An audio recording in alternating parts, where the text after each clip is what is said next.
Question है the manufacturer of electrical items makes bulb and claims that these bulb have a mean life of 25 months. एक manufacturer है जो electrical items बनाता है, उसमें से जो उसके पास बल्ब है बोल रहा है कि हर एक बल्ब का जो मीन लाइफ है 25 मंथ्स का होगा।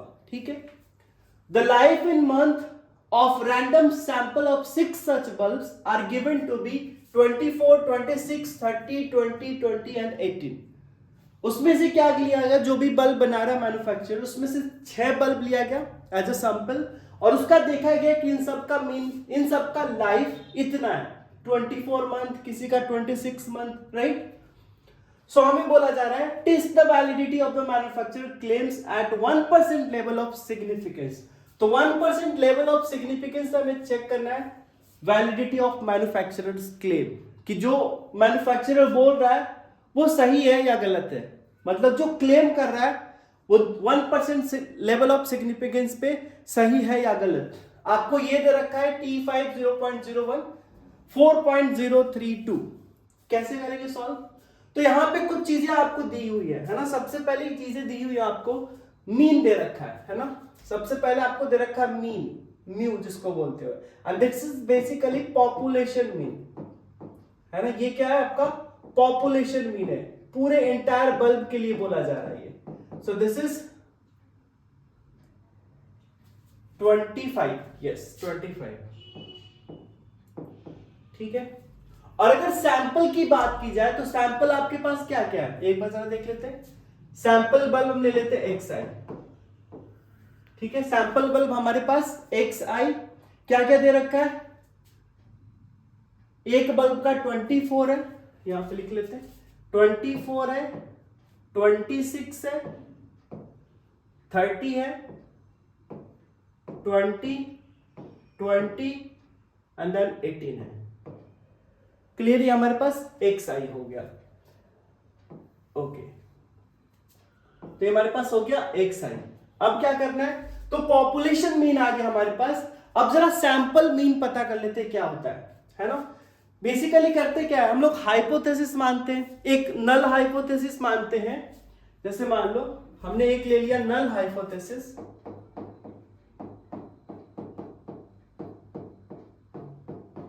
नल हाइपोथेसिस में क्या मानते हैं, हम ये मानते हैं कि population mean and sample mean दोनों सेम है।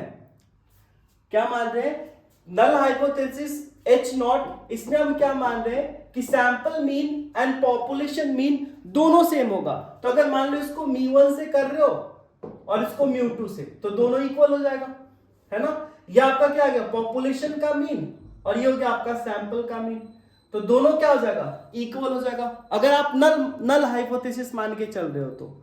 ठीक है, इसके बाद एक और मानते हो आप अल्टरनेट हाइपोथेसिस। अल्टरनेट हाइपोथेसिस में आप क्या मानते हो, जिसको H अल्फा से डिनोट करते हैं, इसमें हम मानते हैं कि population mean and sample mean दोनों इक्वल नहीं है। अब आप चेक कर लो, अब आप कैलकुलेट करके देख लो कि क्या ये वाला क्राइटेरिया फुलफिल हो रहा है या ये वाला हो रहा है ना। ठीक है, तो अब करते हैं कैलकुलेशन। तो हमारे पास सबसे पहले अगर सैंपल मीन की बात की जाए, सैंपल मीन क्या हो जाएगा, सैंपल मीन जिसको रिप्रेजेंट करते हैं x बार से कर लेते हैं, तो ये क्या हो जाएगा इन सारे सैंपल्स का मीन, है ना। तो कितना हो जाएगा 24 प्लस 26, या ऐड कर लेते हैं यहां पे ना, यहां पे इनको ऐड कर लेते हैं, सिग्मा XI कितना हो जाएगा। सो 4 प्लस 6 10, 10 प्लस 8 इज 18, और ये कितना हो जाएगा 4 प्लस 6, ठीक है ना, 4 प्लस 6 प्लस 8 18, ठीक है। 2 प्लस 1 3, 5 8 10 12 प्लस 1 13, है ना। कितना आ गया 138। तो यहां पे आ गया सिग्मा XI अपॉन N कितना है 138 डिवाइडेड बाय N 2 4 6, तो यहां से कितना हो जाएगा 6 2 जा 12 एंड 6 3 18। तो ये आ गया आपके क्या, सैंपल मीन आ गया, है ना, ये क्या आ गया आपका सैंपल मीन। अब हमारा काम क्या होगा, टेस्ट वैल्यू फाइंड आउट करना है ना, टेस्ट वैल्यू फाइंड आउट करेंगे। उसके लिए पहले हमें चाहिए स्टैंडर्ड डेविएशन, क्योंकि अगर टेस्ट वैल्यू का फॉर्मूला देखें तो टी टेस्ट बराबर क्या होता है, अगर आप इसका फॉर्मूला देखोगे तो टी टेस्ट बराबर क्या होता है, X bar minus mu divided by S upon root N, यही होता है X bar minus mu upon S upon root N. अब देखो आपने एक्स बार कैलकुलेट कर लिया, ये आपको दिया हुआ, अब यहां पे एस चाहिए, है ना, S is the standard deviation, है ना, एस क्या है आपका स्टैंडर्ड डेविएशन ऑफ किसका चाहिए हमें, ये जो स्टैंडर्ड डेविएशन आपका ये सैंपल मीन का है, standard deviation of sample, sample का हमने स्टैंडर्ड डेविएशन निकाला। स्टैंडर्ड डेविएशन अगर पॉपुलेशन की बात की जाए तो पॉपुलेशन में क्या लिख देते हो आप, एक्स आई माइनस एक्स का whole square and divided by n, यही करते हो ना, पॉपुलेशन स्टैंडर्ड डेविएशन निकालते हैं तो इसका स्क्वायर रूट हो जाता है। बट जब पॉपुलेशन स्टैंडर्ड डेविएशन की बात आती है तो यहां पे हो जाता है एन माइनस वन, ठीक है। अब आपको चाहिए ये x i minus x bar, x i minus x बार चाहिए, आपने एक्स बार कैलकुलेट कर लिया, अब एक्स आई माइनस ये कैलकुलेट कर लो। तो अगर आप यहां पे देखो हमने कैलकुलेट किया एक्स आई माइनस एक्स बार, ये कितना हो जाएगा, ये हो जाएगा 23, 24 में से 23 घटाओगे तो 1, 26 में से घटाओगे तो 2 और ये 7, यहां पे -3 एंड -5, ये आ गया। अब हमें चाहिए इसका स्क्वायर, अब इसका स्क्वायर चाहिए तो इसका स्क्वायर कैलकुलेट कर लो, तो x i minus x bar का स्क्वायर, ये हो जाएगा 1 4 49 9 9 25। अब इन सबको आप सम ऐड कर लो, तो यहां से आपको मिल जाएगा क्या, sigma x i minus x bar का square and this is equal to, अब इन सबको आप ऐड कर लो, आपको मिल जाएगा क्या हो जाएगा, ये 4 + 1 5, 5 + 5 is 10, 10 + 27 37, 3 बच गया, 3 + 4 7, 7 + 2 is 9, 97 अराउंड, है ना, यही आ जाएगा। एक बार देख लो, 4 + 1 5, एक बार ऐसा करके देख लेते हैं, 4 + 1 5, 5 + 25, 5 + 25 is 30 and 30 + 18, 30 + 18 कितना हो जाएगा, 48 and plus 49, 9 + 8 17, 97 करेक्ट है। दैट मीन्स ये आ गया आपका 97 and divided bye n minus 1, n आपका कितना है टोटल 6 है, तो n माइनस 1 कितना हो जाएगा 5, ये चीज क्लियर है, यानी 97/5 आ गया स्क्वायर रूट में, ठीक है। ये कट रहा है क्या, जरा देखना। सो अगर अप्रोक्स वैल्यू की बात करें तो ये कितना आ जाएगा, 5 से अगर 97 को आप डिवाइड करते हो तो कितना आ जाएगा, 19 टाइम्स 2 0, 19.5, 19.5 मतलब 19.5 का मतलब, अब देखो इसका अगर स्क्वायर रूट चाहिए आपको तो ऑब्वियसली 4 से ज्यादा होगा एंड 5 से कम होगा, मतलब 4 पॉइंट समथिंग होगा, है ना, ये आपको कैलकुलेट करना होगा। 19.5 का स्क्वायर रूट आपको फाइंड आउट करना होगा। ऑलमोस्ट अगर हम बात करें 45 को 45 से करते हैं तो 5 5 से 25, 4 5 से 20 plus 20 40, 40 plus 2 is 42, 20.22, almost 4.3 something आएगा, है ना, कंसीडर कर लेते हैं 4.4 के अराउंड, ठीक है, 4.4 के अराउंड। तो ये आ गया सैंपल, ये क्या आ गया, स्टैंडर्ड डेविएशन सैंपल का, है ना, ठीक है, ओके। अब हमारे पास ये आ चुका है, अब हमें क्या फाइंड आउट करना है, ये चीज कैलकुलेट करना है, ठीक है ना, ये चीज कैलकुलेट करना है। अच्छा, एक चीज ऐसा भी कर सकते थे क्योंकि हमें चाहिए था s upon root n। Okay, calculate करना पड़ेगा सारा। अब आ जाते हैं टेस्ट वैल्यू कैलकुलेट करते हैं। ठीक है, ये हमारा s का वैल्यू हो गया। अब टेस्ट वैल्यू अगर देखोगे आप t टेस्ट, तो हमने क्या फॉर्मूला बताया आपको, x bar minus mu divided by s upon root n। अब देखो सारी चीजें आपको पता है। x बार आपने फाइंड आउट किया था, सैंपल का मीन कितना आया था, आई थिंक 23, राइट, 23। एंड ये आपका दिया हुआ कितना, 25। s आपने फाइंड आउट किया अभी, s 4.4 एंड रूट n मतलब अब यहां पे n बराबर क्या रखोगे, 6, रूट 6। ये हो जाएगा ऑलमोस्ट, है ना। ठीक है, इसका मतलब ऊपर में कितना है, -2 अपॉन 4.4 और यहां पे हो जाएगा रूट 6।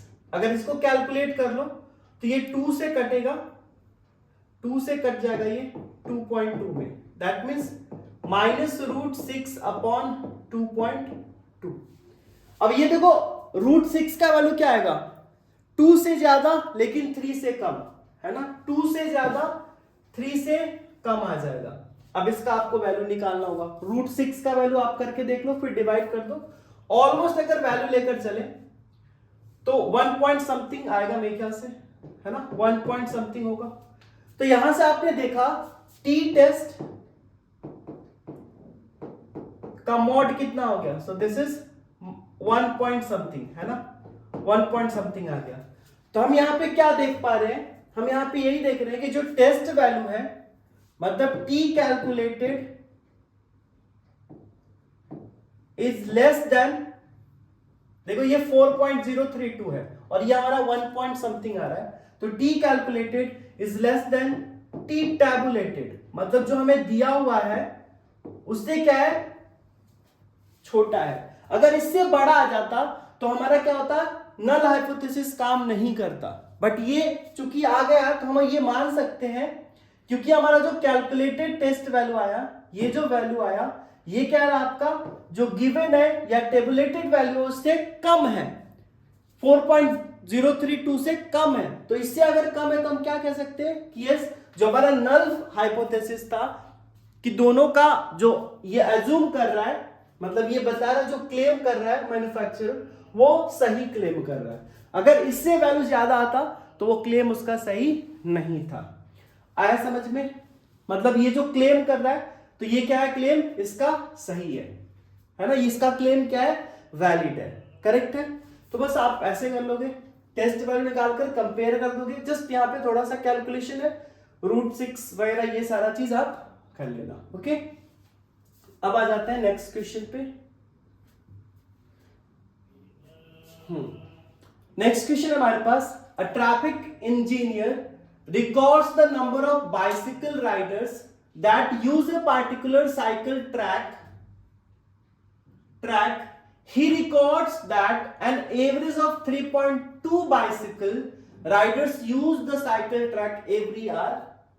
ठीक है, given that the number of bicycles that use the cycle track follow Poisson distribution. ठीक है, what is the probability of 2 or less bicycle riders will use the cycle track within an hour? Also find the mean expectation and variance of the random variable. आपको ये value दिया हुआ, that means ये आपका कहीं ना कहीं use होगा। तो क्या यहां पे हो रहा है question, a traffic engineer records the number of bicycle riders that use the particular cycle track. अब ट्रैफिक इंजीनियर रिकॉर्ड कर रहा है कि एक पार्टिकुलर साइकिल का ट्रैक है ना, साइकिल ट्रैक है, उस पे कितने राइडर्स जा रहे हैं, है ना। उसने देखा, he records that an average of 3.2 bicycle Riders, मतलब हर एक घंटे पे 3.2 बाइसिकल राइडर्स उस ट्रैक पे चल रहे हैं, ठीक है ना। अब उसके बाद बोला जा रहा है, given that the number of bicycle that use the cycle track. अब जो साइकिल ट्रैक पे जो बाइसिकल राइडर्स यूज कर रहे हैं या चल रहे हैं, वो पॉइजन डिस्ट्रीब्यूशन को फॉलो करते हैं। तो प्रोबेबिलिटी क्या है, what is the probability that 2 और लेस, 2 या उससे कम यूजर उस ट्रैक को यूज करेंगे विद इन आर, है ना। इसके बाद हमें mean and expectation, mean and variance हमें फाइंड आउट करना है ना। तो यहां पर हम कैसे करते हैं, late x be the number of users,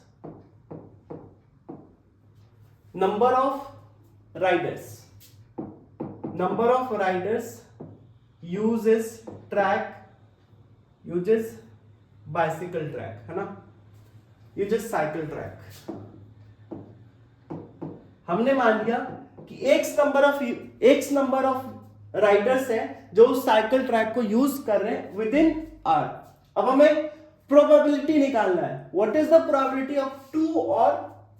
सो अब देखो, आपको अगर पॉइसन डिस्ट्रीब्यूशन की बात की जाए तो उस केस में जो प्रोबेबिलिटी होता है ना, प्रोबेबिलिटी होता है उस केस में क्या होता है, so this is equal to mu to the power x, अगर आप इसको x ही ले लेते हो, mu to the power x into e to the power minus mu divided by e to the power x minus e to the power minus mu divided by क्या जाता है, divided by mu to the power x e to the power minus mu divided by factorial x, है ना, यही हो जाता है, ठीक है ना।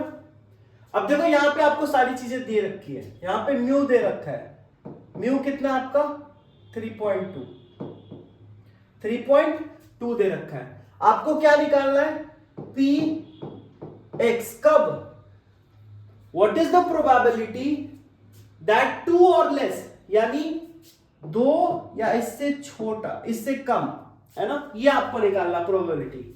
सो क्या हो जाएगा, तो हम निकाल सकते हैं P x is equal to 2, p x is equal to 1, p x is equal to 0। Clear है, और फॉर्मूला पे रख दो, आपका आंसर आ गया, है ना, सिंपल सा क्वेश्चन था। p x is equal to 2 पे क्या हो जाएगा, जरा देखिए, p x is equal to 2 पे अगर रखते हो formula, so this is equal to x is equal to 2 पे, तो ये क्या हो जाएगा, म्यू यानी 3.2, right, 3.2 to the power 2 into e to the power minus 3.2 divided by factorial 2 plus, अब अगर इसका वैल्यू रखोगे x बराबर 1 तो ये क्या हो जाएगा, 3.2 to the power 1 e to the power minus 3.2 and divided by factorial 1 plus, इस केस में क्या होगा, x इज इक्वल टू 0 के केस में mu to the power 0 that means 3.2 to the power 0 into e to the power minus 3.2 divided by factorial 0। Factorial 0 1, factorial 1 1, factorial 2 is 2 into 1 that is 2, है ना। अब simple सा calculation हो गया जो कि आप कर सकते हो। तो 3.2 इंटू 3.2, 3.2 का स्क्वायर देख लो, 32 को 32 से मल्टीप्लाई कर दो, 2 2 जा 4, 3 2 जा 6, 6 प्लस 6 इज 12, 9 प्लस 1 इज 10, यानी 10.24 हो जाएगा, राइट, 10.24। तो ये हो जाएगा 10.24 plus divided by 2, 10.24 divided by 2 plus ये हो जाएगा 3.2 प्लस यहां पे हो जाएगा 1, है ना, और आप यहां पे e to the power minus 3.2 common ले सकते हो, ऐसा कर सकते हैं ना। e to the power minus 3/2 सब में था कॉमन, तो हमने कॉमन ले लिया। अब यहां से आप देखो क्या आ रहा है, so this is equal to, अगर सॉल्व करोगे तो 10.25 है, तो इसको आप लिख सकते हो 5.12 प्लस 3.2 एंड प्लस 1, और इस पूरे को मल्टीप्लाई करना है आपको e to the power minus 3/2 that is 0.041 से। यहां से ये कितना हो जाएगा, 5 प्लस 3 8 प्लस 1 9, 9.14 हो जाएगा ना, 32 हो जाएगा। 2 + 0 2 इंटू 0.04। इसको सॉल्व कर दो, यही आपका फाइनल आंसर हो जाएगा। आया समझ में? ठीक है ना? इन दोनों को मल्टीप्लाई कर दो, वही आपका फाइनल आंसर आ जाएगा। ठीक है, उसके बाद बोला जा रहा है also find the mean expectation and variance for the random variable. तो यहां पे आप क्या देख पा रहे हो, अगर पॉइजन डिस्ट्रीब्यूशन की बात की जाए, पॉइजन डिस्ट्रीब्यूशन की बात की जाए तो उस केस में आपका क्या होता है, mean and variance, mean and variance दोनों क्या हो जाता है, इक्वल। आया समझ में? तो ये था हमारा 28 नंबर क्वेश्चन, सिंपल सा था। जस्ट आपको ये पॉइजन डिस्ट्रीब्यूशन का ये फॉर्मूला आपको ध्यान रखना था, है ना, ये वाला।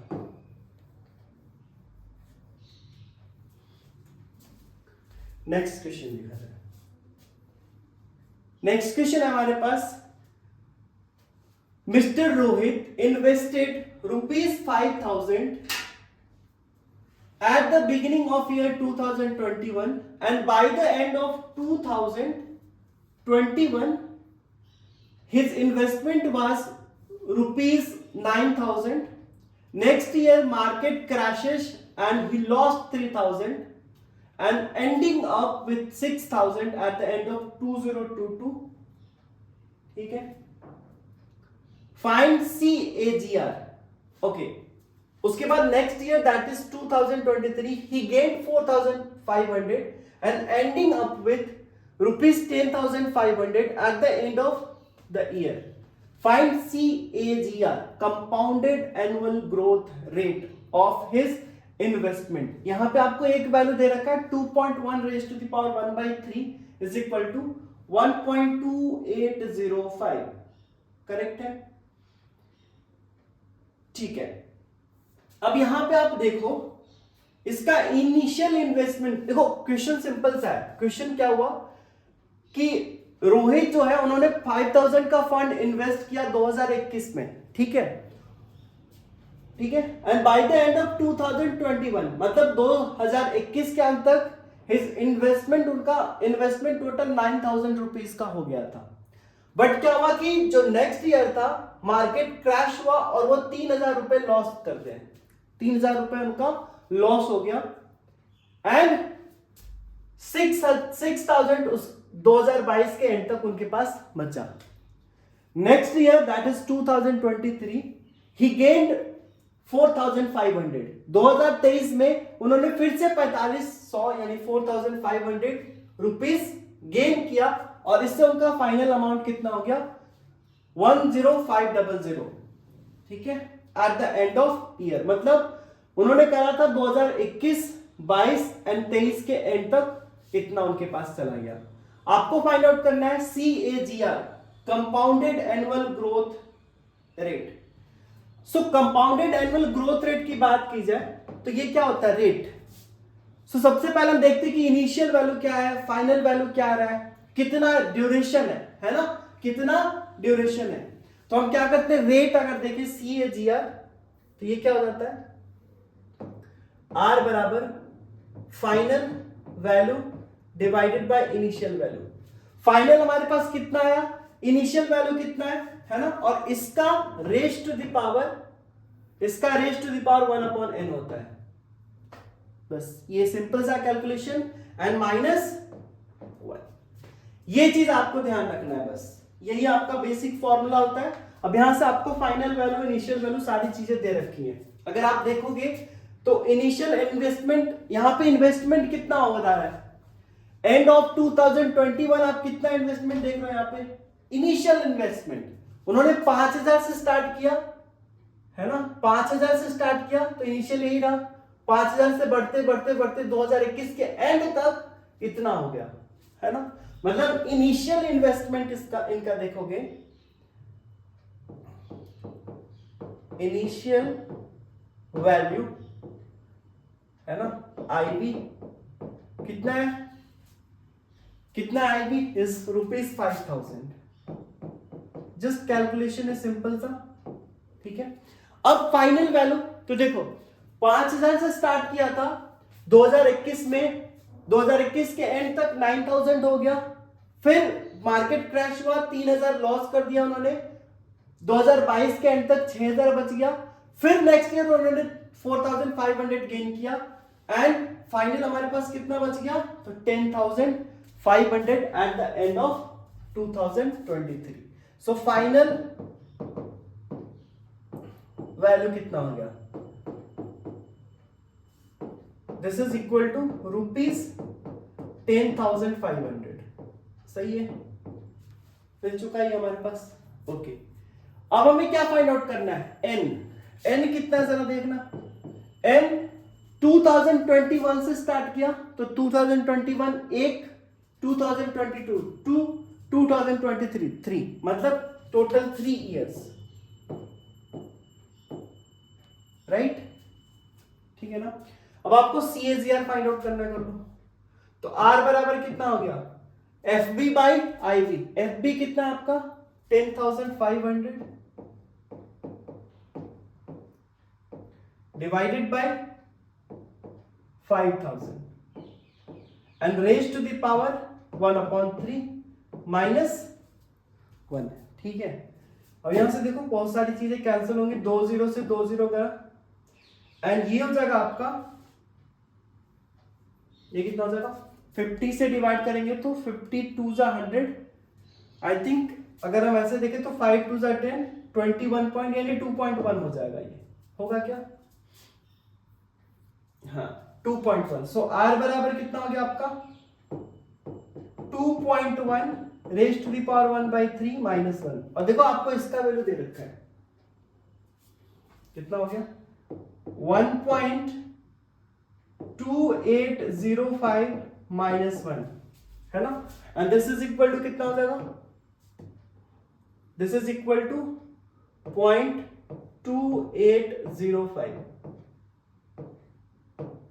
ये हो गया आपका CAGR, राइट, CAGR हो गया। अब अगर चाहो परसेंटेज में लिखना चाहो तो परसेंटेज के लिए आप इस पूरे को 100 से मल्टीप्लाई कर देते, ये परसेंट में वैल्यू देता है ना, दैट मीन्स इसको 100 से मल्टीप्लाई कर दो तो कितना आ जाएगा 28.05% का हो गया CAGR, compounded annual growth rate. आया समझ में, सिंपल सा क्वेश्चन था, जस्ट आपको इस फॉर्मूला का इसमें ध्यान रखना था, है ना, कौन सा, इस फॉर्मूला का CAGR का, ठीक है। ओके, सो अब चलते हैं नेक्स्ट क्वेश्चन की तरफ, ठीक है। नेक्स्ट क्वेश्चन है हमारे पास, a small firm manufacturers necklace and bracelets. A small firm manufactures necklace and bracelets. The total number of necklaces and bracelets that it can handle per day is at most 25. ठीक है, it takes 1 hour to make a bracelet and half hour to make necklace. ठीक है, the maximum number of hours available per day is 14 hours.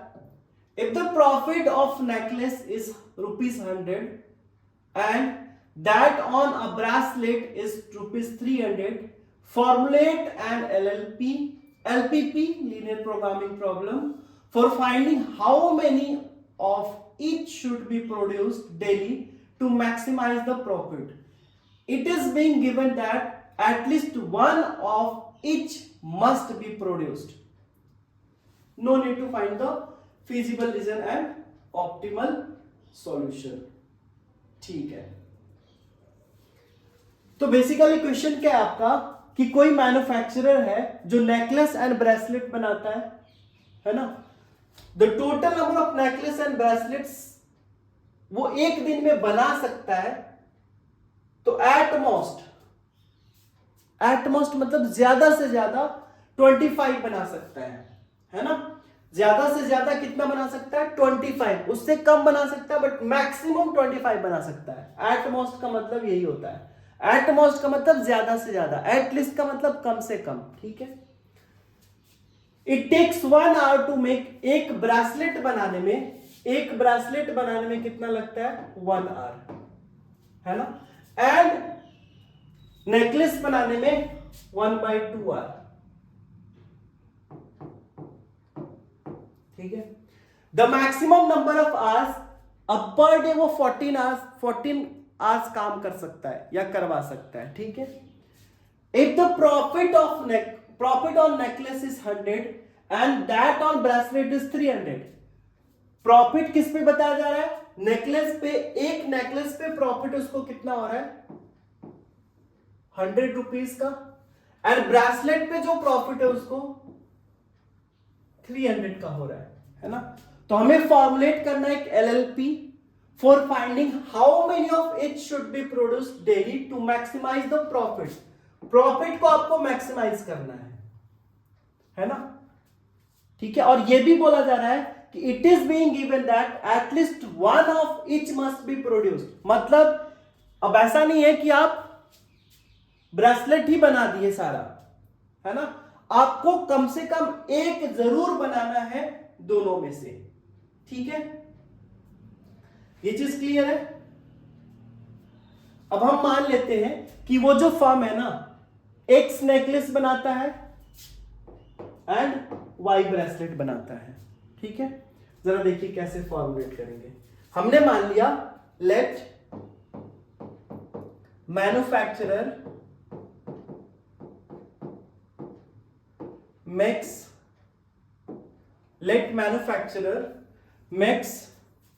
X necklaces and Y bracelets,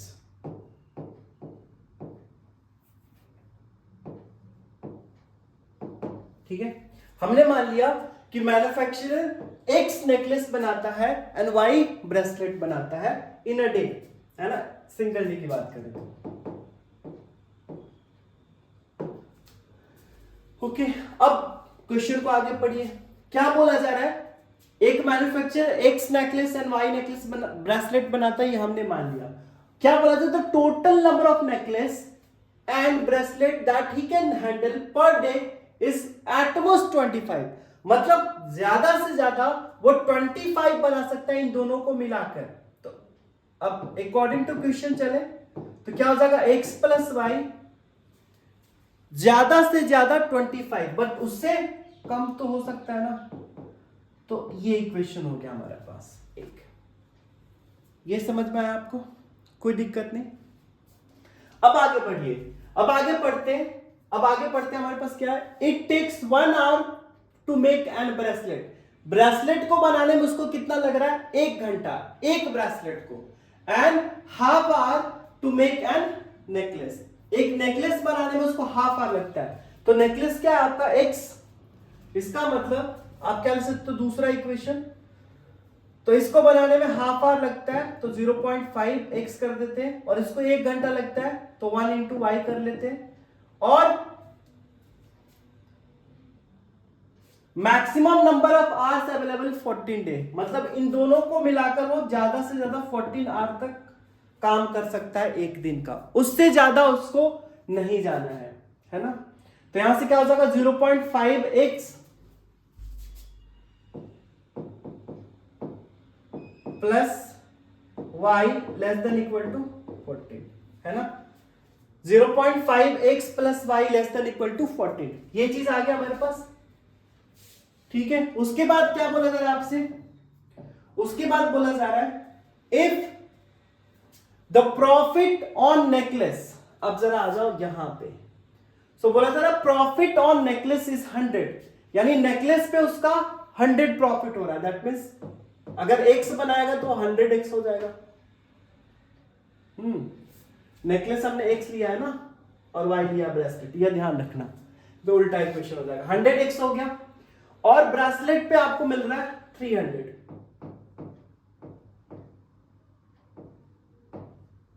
right.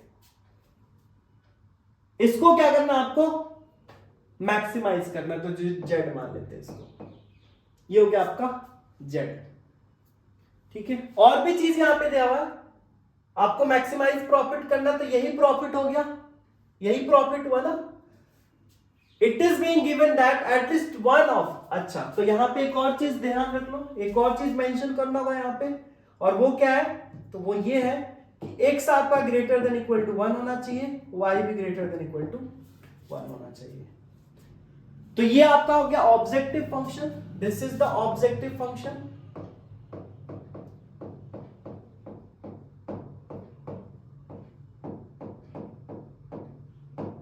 है ना, और ये सारे होंगे कांस्टेंट्स। कांस्टेंट्स कौन कौन से हो गए, तो एक ये हो गया, ये हो गया, ये हो गया, ये हो गया, तो ये सारे क्या होंगे, कांस्टेंट्स। ठीक है, कांस्टेंट्स हो गए। अबे जस्ट फॉर्मुलेट करना था ना, LLP, formulate an LPP, linear programming problem, for finding how many of each should be produced daily to maximize the profit. It is being given that, तो ये हो गया, हमने सारा बना दिया, सारा इक्वेशन हमने कर लिया। ठीक है, अब आप चाहो तो इसमें फाइंड आउट कर सकते हो कि कितना प्रोड्यूस किया जाए, जो कि सिंपल सा है, ये कर लोगे आगे का, है ना। z बराबर आपको आ चुका है कितना, ऑब्जेक्टिव फंक्शन z बराबर 100x प्लस 300y, ठीक है ना, 100x प्लस 300y। अब आप यहां से इक्वेशन बना सकते हो, लाइक अगर ध्यान से देखो, ये तो क्वेश्चन सिंपल सा है ना,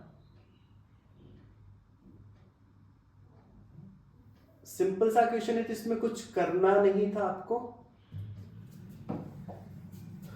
अब अगर इसका ग्राफ प्लॉट करोगे तो क्वेश्चन फिर इजीली बन जाए, ग्राफ प्लॉट करके आप कॉर्नर पॉइंट फाइंड आउट कर लो, बस हो गया। बट आपको वो सारा चीज करना था, फिजिबल रीजन दिखाना नहीं है, बट यस एक बार देख लो, ये हमारे पास लाइन हो, एक्सेस हो गया, ठीक है ना। अब सबसे पहला लाइन आपको क्या दे रखा है, x plus y less than equal to 25, तो ये लाइन हो जाएगा, ये आपका 25,0 एंड 0,25 हो जाएगा। ये लेस देन है, मतलब इसके नीचे के पार्ट, ठीक है, इसके नीचे के पार्ट। अब दूसरा क्या बोला जरा आपसे, अब देखो यहां पे x बराबर 0 रखोगे तो y 14 आएगा, मतलब समाओ यहां पे 0,14, और जब y आप 0 रखते हो तो x बराबर कितना हो जाएगा 28, यानी समाओ हियर। तो आपके पास जो लाइन बना,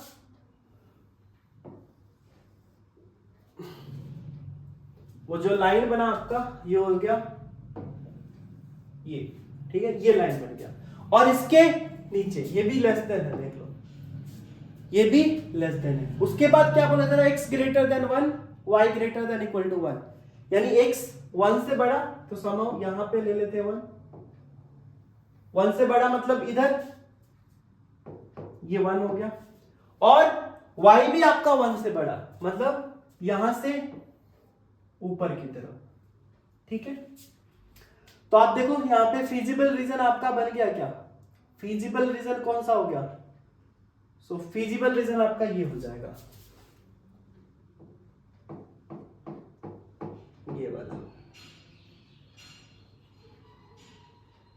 ये वाला हो जाएगा आपका फिजिबल रीजन। अब बहुत सिंपल सा क्वेश्चन हो चुका है, ये आपका कॉर्नर पॉइंट क्या हो जाएगा, ये कॉर्नर पॉइंट हो जाएगा 1,1, है ना। उसके बाद ये कॉर्नर पॉइंट आपको पता है 0,14, ये कॉर्नर पॉइंट आप निकाल लोगे, ये ब्लू वाले लाइन में, ब्लू वाले लाइन का इक्वेशन में y इक्वल टू 1 रख दो, तो ये 25 वाला है, तो y 1 रखते हो तो कितना आएगा, x 1 रखोगे तो y 20, सॉरी y 1 रखना है, y 1 रखोगे तो x बराबर 24, तो ये हो जाएगा 24,1, ठीक है। ये पॉइंट आप फिर से निकाल सकते हो, x बराबर 1 रखोगे किसमें, ग्रीन वाले लाइन में, तो x बराबर 1 रखते हो तो कितना आ जाएगा, ये 13.5 है ना, 13.5, और इन दोनों लाइन का इंटरसेक्शन फाइंड आउट करो तो आपको ये पॉइंट मिल जाएगा। हर एक कॉर्नर पॉइंट पे चेक कर लो कहां पे आपको प्रॉफिट मैक्सिमम मिल रहा है। बट ये चीज हमें नहीं करना था, जस्ट फॉर्मुलेट करना था। आया समझ में? आ गया? कोई दिक्कत नहीं ना? तो इस तरीके से आप एल पीपी के क्वेश्चन को बना सकते हो। ठीक है, चलिए अब जरा नेक्स्ट क्वेश्चन लेना है। ओके, सो नेक्स्ट क्वेश्चन हमारे पास 31 का ए। क्या बोला जा रहा है? An octagonal prism is three dimensional polyhedron bounded by two octagonal bases, 8 rectangular side faces। ठीक है, देखो ऑक्टागोनल फेस है और ये जो आपका है ना 8 है। ठीक है, 8 रेक्टेंगुलर फेसेस है एंड 24 एजेस है। तो एजेस आपको पता है, ये सारे एजेस हो जाते हैं, है ना? ये सारे एजेस हो जाएंगे और टोटल 16 वर्टिसेस, मतलब ये सारे 16 वर्टिसेस हैं। ठीक है, ओके ओके, आगे बढ़ते हैं। फिर बोला जा रहा है the prism is rolled along a rectangular faces, मतलब इसमें आपको रोल किया जा रहा है। And number on the bottom face touching the ground is noted. और जो बॉटम फेस को टच कर रहा है ना, जैसे रोल किया गया ना, रोल किया गया, तो जो बॉटम में फेस को टच कर रहा है, जो फेस बॉटम को टच कर रहा है, वो नोट डाउन किया जा रहा है ना? Let x be known the number obtained on bottom of the face, and the following table gives the probability distribution of x। ठीक है, तो अब आपसे पूछा जा रहा है on the above context answer the following question। what is the value of p? p का वैल्यू क्या होगा? ये आपको प्रोबेबिलिटी डिस्ट्रीब्यूशन दिया हुआ है। तो ये तो बहुत सिंपल सा बन जाएगा। अगर ये फर्स्ट क्वेश्चन की बात की जाए, बहुत सिंपल सा। कैसे बनाओगे? तो इन सब का सम क्या हो जाएगा? 1 के बराबर, और p आप फाइंड आउट कर लो, है ना? राइट, वैसे कर लोगे तो हो जाएगा आपको। हम ऐसा लिख सकते हैं, एज फर्स्ट की बात करें तो सारे जितने भी ये प्रोबेबिलिटी डिस्ट्रीब्यूशन है, इन सब का सम कितना होगा? 1 होगा, ऑब्वियस चीज है। तो एज वी नो, क्या जानते हैं? सिग्मा पी एक्स आई, या P x is equal to x I कर सकते हो। आई इक्वल टू 1 से कितना है टोटल? 8 तक। और इसका सम क्या होगा? 1। इसका सम 1 हो जाएगा। तो आप कर लो सम, कितना आ जाएगा? This is equal to p x 1, ऐसा होगा p x is equal to 1 plus p x is equal to 2 plus, ऐसा चलते जाएगा कहां तक? 1 तक, है ना? अब आप यहां से सम फाइंड आउट कर लो सबका।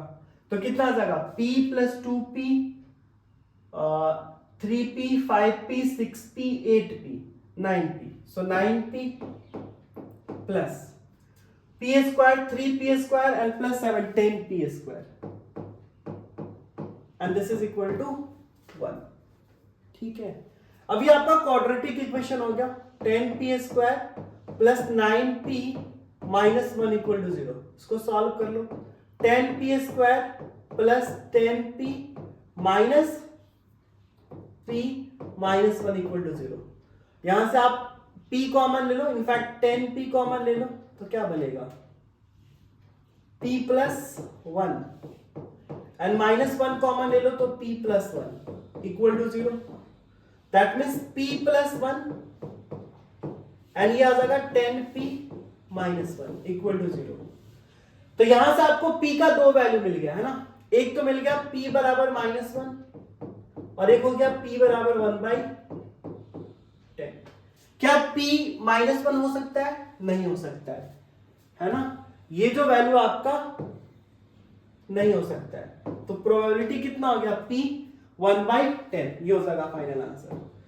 ऐसा भी हो सकता था कि आपका p का वैल्यू हो सकता है 1 से ज्यादा आता, तो उसको भी फिर आपको छोड़ना पड़ता। ठीक है ना? P ऑलवेज हमें पता है कि जो प्रोबेबिलिटी होता है ऑलवेज 0 एंड 1 के बीच में ही होगा। मैक्सिमम प्रोबेबिलिटी है तो 1 हो जाएगा और कुछ नहीं चांस है तो 0 हो जाएगा, बट ये ऑलवेज 0 एंड 1 के बीच में ही लाई करेगा। ये समझ में आया आपको क्वेश्चन? ये सिंपल सा क्वेश्चन, इस तरह का क्वेश्चन जरूर आपसे पूछा जाता है बोर्ड एग्जाम में। कभी कभी ऐसा हो जाएगा कि इसमें कोई एक वेरिएबल k दे देगा और बोलेगा बाकी सारा वैल्यू दे दिया जाएगा और बोला जाएगा फाइंड आउट k। इसमें तो सब जगह p दे रखा है ना, तो कैसा भी हो सकता है, बस आपको कंसेप्ट आपको क्या करना है, ये लगाना है, आपको कंसेप्ट ये लगाना है। मेरे ख्याल से इसमें कोई डाउट नहीं होना चाहिए। क्लियर है ना? कोई डाउट नहीं ना? ओके, अब आ जाइए नेक्स्ट क्वेश्चन की तरफ। नेक्स्ट क्वेश्चन बोला जा रहा है find the mean ex, mean निकालना है। चलो ठीक है, p बराबर 1/10 ध्यान रखना है, p बराबर 1/10।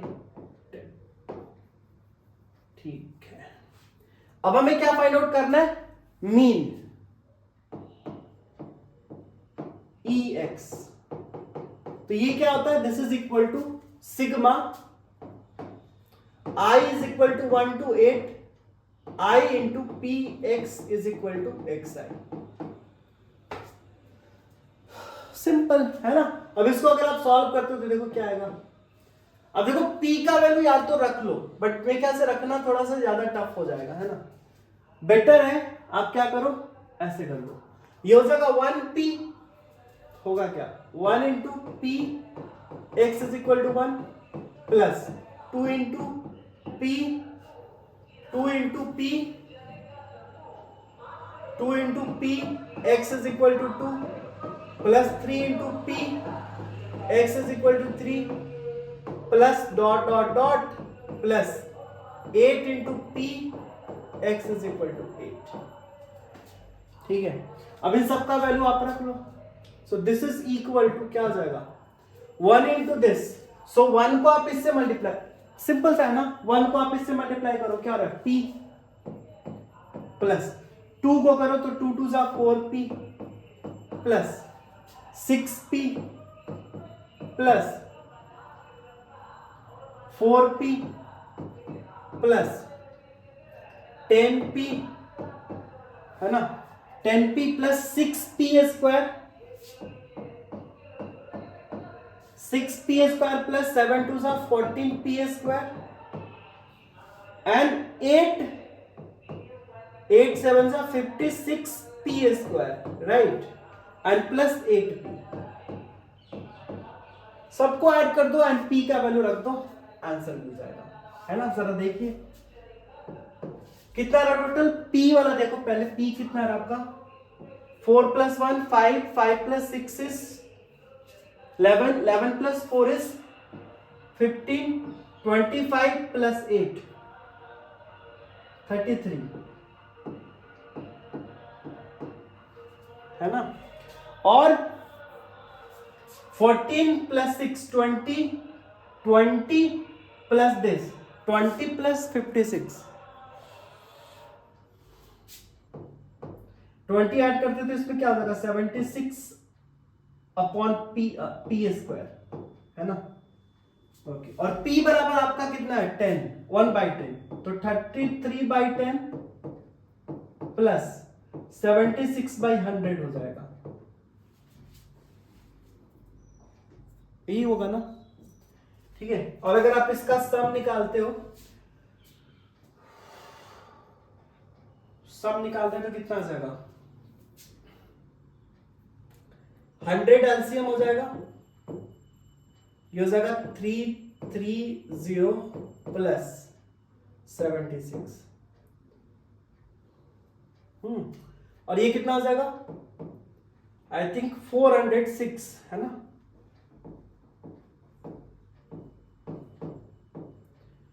406 अपॉन 100, या इसको सिंप्लीफाई करते हो तो क्या आ जाएगा 203/50, या इसको डेसिमल में रख लो ना, this is equal to,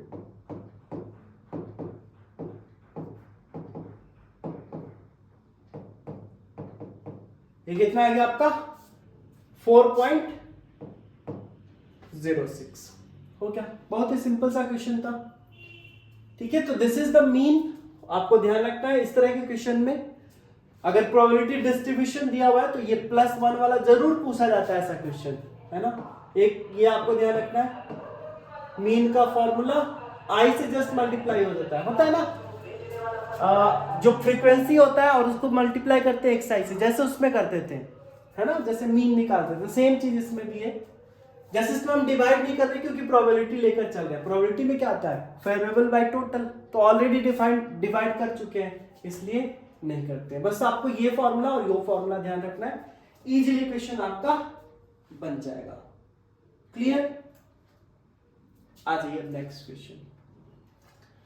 next question आपके पास, if the probability of success in a single trial is 0.01, how many minimum number of Bernoulli's trial must be performed in order that the probability of at least one success is 1/2 or more?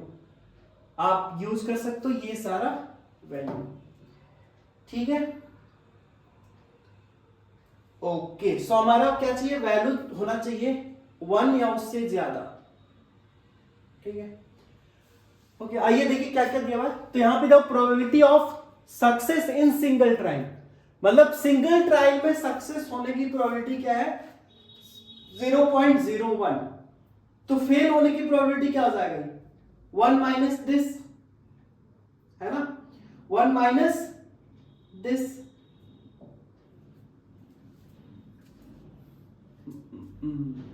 तो अगर हम इसमें ऐसा कर ले कि आपको P दे रखा है, कितना है, 0.01, मतलब 1/100, 1/100। तो Q यहां से आप निकाल सकते हो क्या, 1 minus P, 1 minus 1/100 which is 99/100। तो P एंड Q आ चुका है। अब how many number of Bernoulli's trial, तो ट्रायल हम मान लेते हैं कि n ट्रायल, है ना, नंबर ऑफ ट्रायल मान लेते हैं n, है ना, n ट्रायल करना है। तो इस केस में आपको प्रोबेबिलिटी क्या आना चाहिए, must be perform in order that the probability of at least one success, कम से कम एक सक्सेस आने का प्रोबेबिलिटी फाइंड आउट करना है, राइट।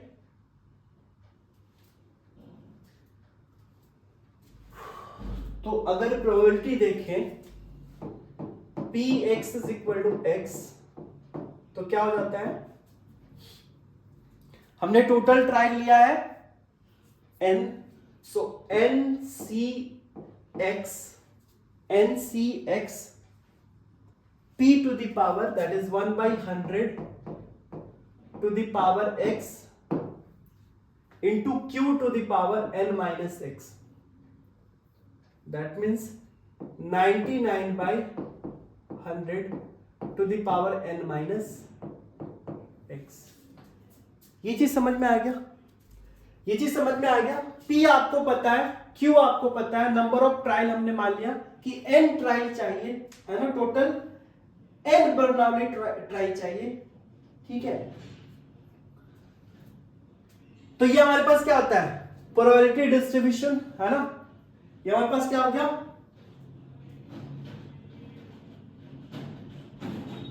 बाइनोमियल डिस्ट्रीब्यूशन का फॉर्मूला प्रोबेबिलिटी फाइंड आउट करने के लिए। अब आपको चाहिए Px must be performed in order that probability of at least one success is 1/2, right।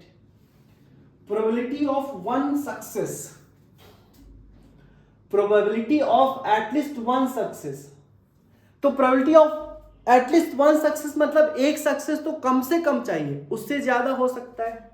That means हमें चाहिए Px वन सक्सेस, उससे ज्यादा, तो x > 1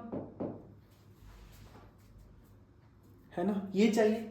अब इसमें हम क्या करते हैं, 1 में से अगर हम ये घटा दें, जरा देखना ध्यान से, हमें क्या चाहिए, कम से कम एक सक्सेस चाहिए या उससे ज्यादा, है ना, एक सक्सेस या उससे ज्यादा। मस्ट बी परफॉर्म मतलब कितना आपको यहाँ पे n निकालना है, कितना ट्रायल चाहिए हमें, कितना बर्नौली ट्राई चाहिए कि जो हमारा प्रोबेबिलिटी है of getting at least one success is 1/2 और मोर, मतलब ये आपका 1/2 या उससे ज्यादा हो जाए। आया समझ में? P of Px greater than equal to 1, of course आप इसको लिख सकते हो, है ना, 1 से ज्यादा चाहिए तो हम 0 वाला घटा देते हैं, बाकी सब जो बच गया वही होगा ना। बस आपको ये कैलकुलेट करना है, और ग्रेटर देन इक्वल टू ये क्या हो जाएगा 1/2 से, है ना। पहले तो ये निकाल लेते हैं, this is equal to 1 minus x is equal to 0 पे आप देख लो, ये nc0 1/100 टू द पावर कितना हो जाएगा 0, and 99/100 to the power n हो जाएगा। सही है ना? ठीक है, तो ये हो जाएगा आपका 1 माइनस nc0 का वैल्यू क्या होता है आपको पता है, ncr factorial n divided by n minus r का फैक्टोरियल इनटू फैक्टोरियल r होता है ना। तो अगर यहां पे आप रखते हो nc0 मतलब r की जगह पे आप 0 रख लो जरा, अगर r के जगह पे 0 रखते हो फैक्टोरियल 0 इज 1 और ये n से n कट गया मतलब 1 आ जाएगा। ओके, सो ये 1 आ गया, 1/100 रेज टू द पावर 0 ये भी 1, दैट मीन्स हमारे पास बच गया 99/100 टू द पावर n। ये आपका px greater than equal to 1 है ना। अब देखिए जरा, अब इसके बाद क्या देख रहे हो आप, अब देखो ये होना क्या चाहिए था, मतलब कितना बर्नौली ट्राई लें, कितना बर्नौली ट्राई लगाए, नंबर ऑफ यहां पे बर्नौली ट्राई लिख देना, perform in order that the probability of at least one success is 1/2 और ग्रेटर देन 1। मतलब ये अब नाउ अकॉर्डिंग टू क्वेश्चन क्या बोला जा रहा है कि px greater than equal to 1 आपका क्या चाहिए 1/2 या उससे ज्यादा होना चाहिए, ये रख दिया हमने। दैट मीन्स ये क्या आ जाएगा आपका 1 minus 99/100 raise to the power n, x तो आपका 0 था ना, हाँ, शुड बी ग्रेटर देन 0.5। ठीक है, अब यहां से आपका क्या हो जाएगा, सो यहां से आप लिख सकते हो, इसको इधर ले जाए और इसको इधर ले आए तो 0.5 ऐसा होगा ना, 1 minus 0.5 greater than equal to 99/100 raise to the power n, और ये कितना हो जाएगा, ये हो जाएगा 1/2 दैट इज 0.5।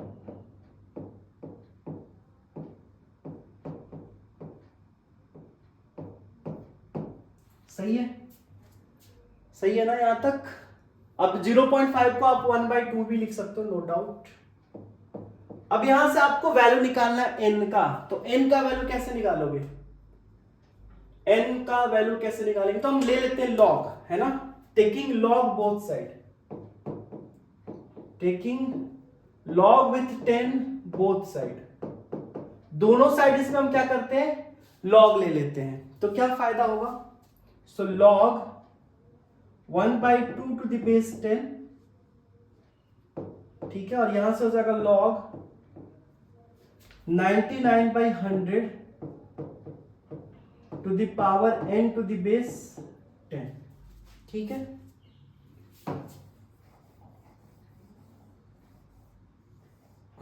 अब इसको अगर आप सॉल्व करते हो आगे तो इसको आप क्या लिखोगे, log a by b, log a by b को क्या लिखोगे, log a minus log b, तो log 1 minus log 2 and this should be greater than equal to log, अच्छा ये प्रॉपर्टी से n नीचे आ जाएगा ये हो जाएगा log 99/100 हो जाएगा ना। यहां पे क्या जानते हैं हम, log a⁻m बराबर m log a, बेस में आप जो भी हो 10 हो e हो कुछ भी हो, क्लियर है। अब यहां से फिर आप लगा दो log a minus log b, तो log 99 minus log 100, log 99 minus log 100, base में आपका 10। log 1 का वैल्यू क्या होता है, log 1 का वैल्यू 0 माइनस log 2 देखो दे रखा है आपको 0.3010 n हो गया यहां पे। log 99 का वैल्यू दे रखा है आपको देखो 1.9956 माइनस log 100 का वैल्यू, तो देखो 100 को आप क्या लिख सकते हो, जरा ध्यान से देखना, 100 को आप क्या लिख सकते हो 10 स्क्वायर, यानी ऐसा है कुछ log 10 और ये 10 स्क्वायर, फिर से ये 2 इधर चला आएगा तो 2 log 10 to the base 10, log 10 to the base 10 1, तो ये क्या हो जाएगा 2, दैट मींस ये हो गया आपका 2। आया समझ में, ठीक है यहां तक, ओके। सो अब हमारे पास यहां क्या आ गया वैल्यू, तो यहां से minus 0.3010 should be greater than equal to n into, और इसको जरा घटाते हैं तो कितना आ जाएगा 2 में से, इनफैक्ट 2.0000 में से 9956 ये घटाना है, तो 10 में से 6 जाएगा 4, 9 में से 5 जाएगा 4, 9 में से 9 जाएगा 0, again this is 0 0 but negative में है ना, तो यह जाएगा हमारे पास माइनस 0.0044 n है ना। अब हम क्या करते हैं, दोनों साइड डिवाइड कर देते हैं, किससे, इससे, किससे 0.004 माइनस ऑफ दिस से, दोनों साइड अगर डिवाइड करेंगे तो माइनस 0.3010 डिवाइडेड बाय 0.0044 माइनस में, and this will be minus 0.0044n divided by 0.0044। But एक चीज यहां पे आपको ध्यान रखना है कि जब आप नेगेटिव क्वांटिटी से मल्टीप्लाई या डिवाइड करते हो तो इनइक्वालिटी का साइन चेंज हो जाता है, तो यहां से ये कट जाएगा है ना, ये कट जाएगा और ये कट जाएगा, ये डेसिमल आप चाहो तो कैंसिल कर सकते हो, तो आप क्या लिखो n greater than equal to, और ये आ गया 3010 डिवाइडेड बाय 44 है ना, ये हो गया आपका n। तो यहां से मिनिमम निकाल सकते हो क्या, इसको डिवाइड करो, जो पास का आपका इंटीग्रल वैल्यू आएगा वही आंसर हो जाएगा। So n greater than equal to 3010, आप 44 से डिवाइड करो, जो नियरेस्ट इंटीजर आ जाएगा वही आपका वैल्यू हो जाएगा, है ना। तो करके देखो एक बार, डिवाइड 3010 को 44 से, देखते हैं, जस्ट कैलकुलेशन और कुछ नहीं है। 3010 को 44 से डिवाइड करना है, देखो पहले तो कट रहा है तो काट देते हैं ना, 2 से कट जाएगा 22 टाइम्स में, 2 से 1505 है ना, यानी 1505 को 22 से, 1505 को आपको 22 से डिवाइड करना है, 22 से, 7 2 जा 14, अगर 7 से ले जाए तो 7 2 जा 14, 7 2 जा 14, अच्छा ज्यादा हो जा रहा है तो 6 तक, तो आप 6 से डिवाइड करो, 6 से, तो कितना हो जाएगा 6 2 जा 12, 6 2 जा 12 प्लस 1 13, यानी कितना जाएगा 12 में से 10 में से 2 जाएगा 8 है ना। अब ये कितने बार में जाएगा, 9 2 जा चला जाएगा, अगर 9 से करें तो 9 2 जा 18, 9 2 जा 18 प्लस 1 19, नहीं 8 टाइम्स, 8 टाइम्स, 8 टाइम्स तो आपका कितना आ जाएगा 8 टाइम्स हो जाएगा, 8 टू जा 16, 8 टू जा 16 प्लस 1 17, 15 में से 6 जाएगा 1, 15 में से 6 जाएगा 9, हाँ 9 हो गया, 0.04, 68.4। दैट मीन्स यहां से आ गया हमारे पास n should be greater than equal to 68.4। तो इसका नियरेस्ट आपको क्या चाहिए, minimum number of Bernoulli trial. तो मिनिमम यहां से क्या आएगा, सो n मिनिमम, इसके बाद जस्ट इंटीग्रल, क्योंकि 68.4 है तो 68 तो हो नहीं सकता, यही 68.0 होता तो 68 हो जाता, बट इससे ज्यादा 68.4 से जस्ट ज्यादा तो कितना हो जाएगा 69, है ना। तो मिनिमम कितना 69 ट्रायल चाहिए जब आपका सक्सेस 1/2 एंड इससे ज्यादा जाएगा प्रोबेबिलिटी, ठीक है ना। प्रोबेबिलिटी ऑफ सक्सेस, कम से कम एक सक्सेस का प्रोबेबिलिटी 1/2 और उससे ज्यादा हो जाएगा जब आप इतने बार ट्राई करोगे, ठीक है। क्लियर, समझ में आ गया, ओके। अब आ जाइए नेक्स्ट क्वेश्चन की तरफ। ओके, सो नेक्स्ट क्वेश्चन हमारे पास सेक्शन डी है। This section comprises of 4 long questions, 4 long answer, 5 marks. हर एक क्वेश्चन का 5 मार्क्स होगा, है ना। आपको 4 का आंसर करना है, 4 का आंसर करना है, टोटल 20 मार्क्स, है ना। क्या क्वेश्चन है जरा देखिए। तो 32 का, अच्छा इसके पहले था हमारे पास 31, ठीक है 31 हमने कर लिया। बस बेसिकली हमने ये समझा कि जो सेक्शन डी होगा आपका, हर एक क्वेश्चन आपका 4 लॉन्ग क्वेश्चन होगा और हर एक 5 मार्क्स का होगा, तो 20 मार्क्स। तो यहां से आप 20 मार्क्स पा सकते हैं, है ना। और क्वेश्चन सिंपल सा होगा, देखिए जरा। तो ये क्वेश्चन आपका, fit a straight line trend by using the method of list squares of the following data, है ना, लिस्ट स्क्वायर मेथड। आपको क्या करना, fit a straight line trend, है ना, स्ट्रेट लाइन ट्रेंड आपको यहां पे फिट करना है, राइट। ओके, सो आइए इसको सॉल्व करते हैं। हमारे पास ये दिया हुआ प्रोडक्शन इन टर्म्स दिया हुआ है, हमें स्ट्रेट लाइन ट्रेंड बताना। ऑब्वियस है ना, स्ट्रेट लाइन ट्रेंड का मतलब बहुत सारा कुछ डेटा होगा, ये हमें बताना है, स्ट्रेट लाइन ट्रेंड। ओके, कैसे करेंगे, तो इसके लिए कुछ चीजें, जैसे आपको पता है कि इक्वेशन क्या होता है, equation y equal to mx plus c basically होता है। तो हम यहां पे ऐसा ले लेते हैं, y बराबर a प्लस बी एक्स, है ना, y बराबर a प्लस बी एक्स, जहां पे y आपको पता है, x आपको पता है ना।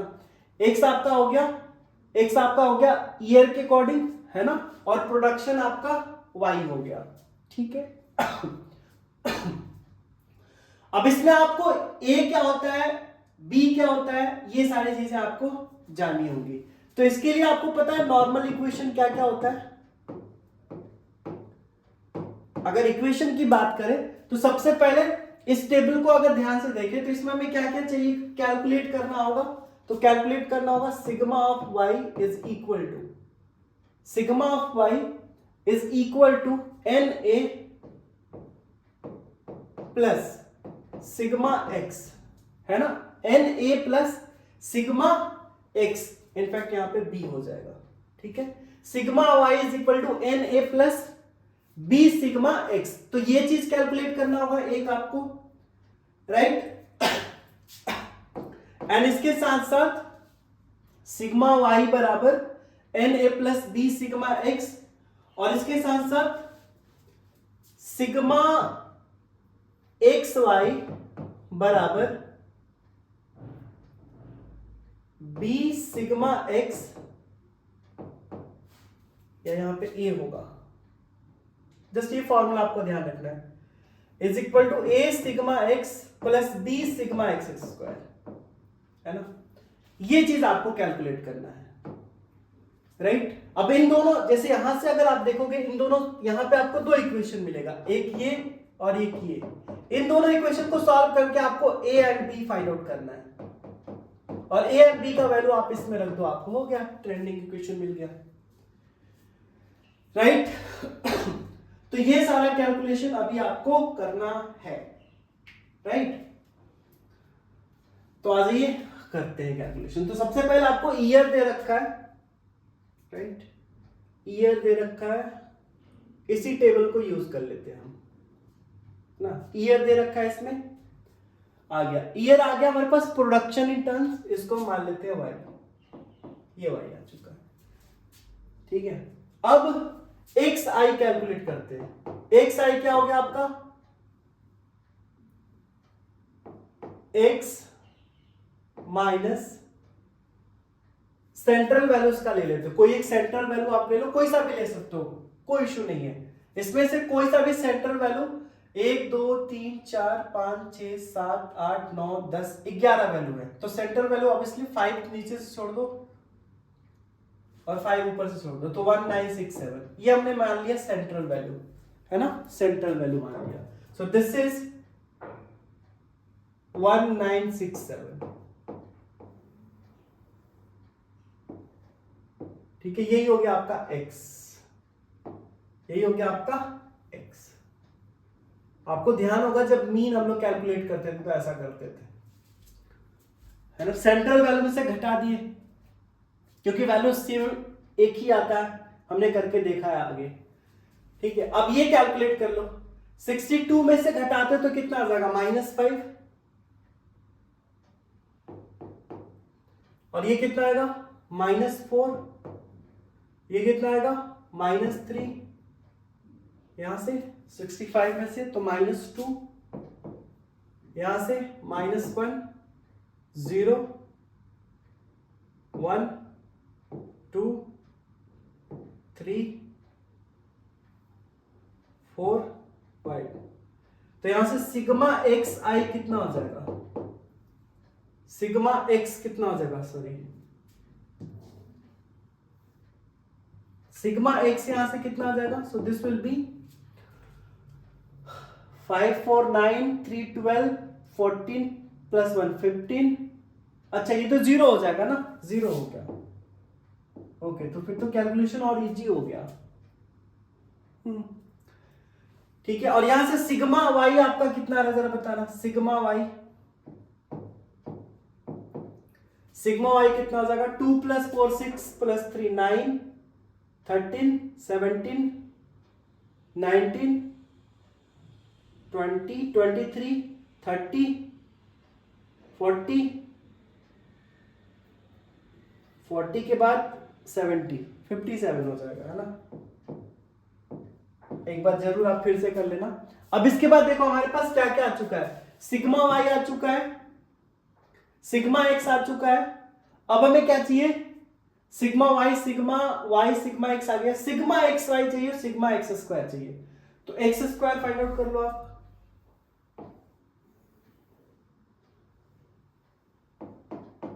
एक्स स्क्वायर का वैल्यू कितना होगा, 25 16 9 4 1 0 1 4 9 16 25, है ना। अब देखो सेम पैटर्न है, तो ऊपर वाले को ऐड करके 2 से मल्टीप्लाई कर दो, राइट, कितना, जरा जरा देखिए, तो 25 ऐड करते हैं, 4 + 1 5, 25 + 5 30,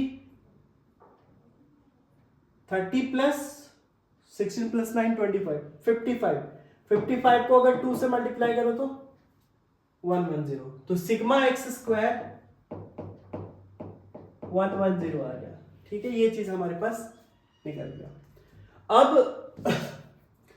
तो हमारे पास ये भी आ गया, है ना, सिग्मा एक्स स्क्वायर भी आ गया। अब सिग्मा एक्स वाई चाहिए, तो कर लो X Y, X Y multiply कर लो, एक्स वाई, तो -10, देखना जरा ध्यान से, -10 -16 -9 -8 -4 0 4 18 21, 40 and 40। इन सबको आप एक बार ऐड कीजिए, कितना आ रहा है। तो पहले पॉजिटिव वाला कर लेते हैं। 40 plus 40 80, 80 plus 21 101, 105, 105 plus 80, that means 1 2 3 हो गया, है ना। अब इसको जरा देखिए, ये 9 है, तो 16 प्लस 9 25, 35, 35 प्लस 8, 35 प्लस 8 इज 43, 47 घटा दो इसमें से, है ना। 13 में से 7 जाएगा 6, और 11 में से 4 जाएगा 7। कैलकुलेशन जरूर रीचेक कर लेना आप। सिग्मा एक्स वाई बराबर 76 आ गया, ठीक है, ये आ चुका है। अब आ जाइए इन सारे इक्वेशन पे, ठीक है, इन सारे इक्वेशन पे आ जाते हैं, ठीक है। y equal to a plus b x चाहिए। अगर फर्स्ट इक्वेशन में देखें, ये वाला इक्वेशन यूज करें, तो सिग्मा y कितना है आपका 57 बराबर एन ए, एन आपका कितना है 11 ए प्लस बी और सिग्मा एक्स 0। अगर मान लो ये 0 नहीं आता तो ए बी के टर्म में एक इक्वेशन, ए बी के टर्म में दूसरा इक्वेशन, दोनों को सॉल्व करते हैं ना। तो यहां से ए बराबर तो सिंपल सा आ गया 57/11। ओके, अब इस इक्वेशन को यूज करते हैं। इस वाले इक्वेशन को यूज करते तो सिग्मा एक्स वाई कितना 76 बराबर A into 0 plus B into sigma X square कितना है 110। हो चुका है, ये भी खत्म। तुम्हारे पास क्या आ गया यहां से b बराबर 76/110। अगर a को सिंप्लीफाई कर लो तो क्या हो जाएगा, इसको डिवाइड करें तो 11 5 जा 55, 2 बचा 0, तो 11 1 जा फिर से 9, 11 8 जा, ठीक है। अगर इसको डिवाइड करें तो 11 से करते तो 11 7 जा, नहीं 7 जा तो 77 हो जाएगा, 11 6 जा, 11 6 जा तो कितना बचा 10, 1 0 तो 9 आ जाएगा, है ना, यानी 0.69, क्योंकि 0 भी तो है, 0 से डिवाइड भी तो करना है, तो ऑलमोस्ट 0.69 आई होप, है ना। ओके, तो इक्वेशन क्या हो जाएगा, y is equal to a plus 5.18 plus bx, ये हो गया आंसर।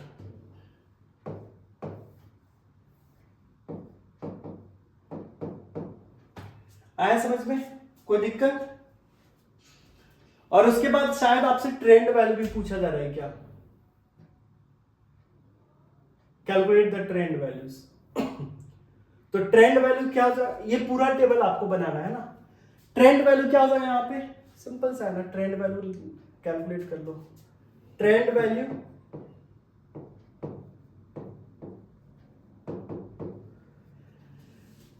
क्या हो जाएगा, तो x की जगह पे रखो -5, x की जगह पे अगर -5 रखते हो तो y बराबर कितना आ जाएगा 5.18 माइनस 5 को इससे मल्टीप्लाई कर दो, 9 5 45, 4 3.45,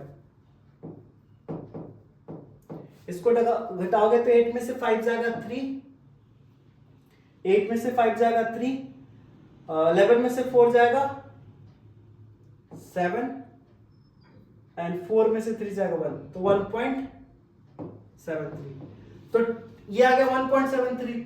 फिर x की जगह पे -4 रखो, दूसरा वैल्यू, -3 रखो, तीसरा, -2 रखो, -1 रखो, 1 2 3 4 रख के सारा वैल्यू निकाल दो, that will be the trend value.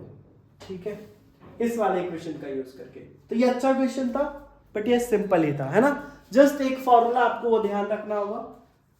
अब हो सकता है आपका सिग्मा एक्स 0 नहीं आता, है ना, सिग्मा एक्स आपका 0 नहीं आता।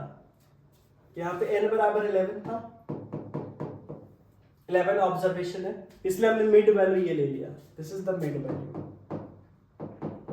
वैसे अगर मान लो ऑड नहीं होता तो आप कोई एक वैल्यू, इन दो, मान लो कि 2 आता सेंट्रल, तो दोनों में से कोई एक लेकर सॉल्व कर लेते, आंसर आ जाता।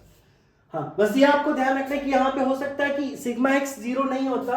अगर ये 0 नहीं होता तो आपको ए एंड बी में 2 इक्वेशन मिलता, और उन 2 इक्वेशन को सॉल्व कर लेते, है ना। 2 इक्वेशन होता, 2 वेरिएबल, आप दोनों वेरिएबल का वैल्यू निकाल कर ए एंड बी यहाँ पे रख देते हो, और ट्रेंड वैल्यू के लिए आप इस टेबल का यूज करके एक्स ये सारा लेकर और वाई निकाल देते हैं, that will be the trend value. Clear है? ओके, अब आ जाते हैं नेक्स्ट क्वेश्चन की तरफ।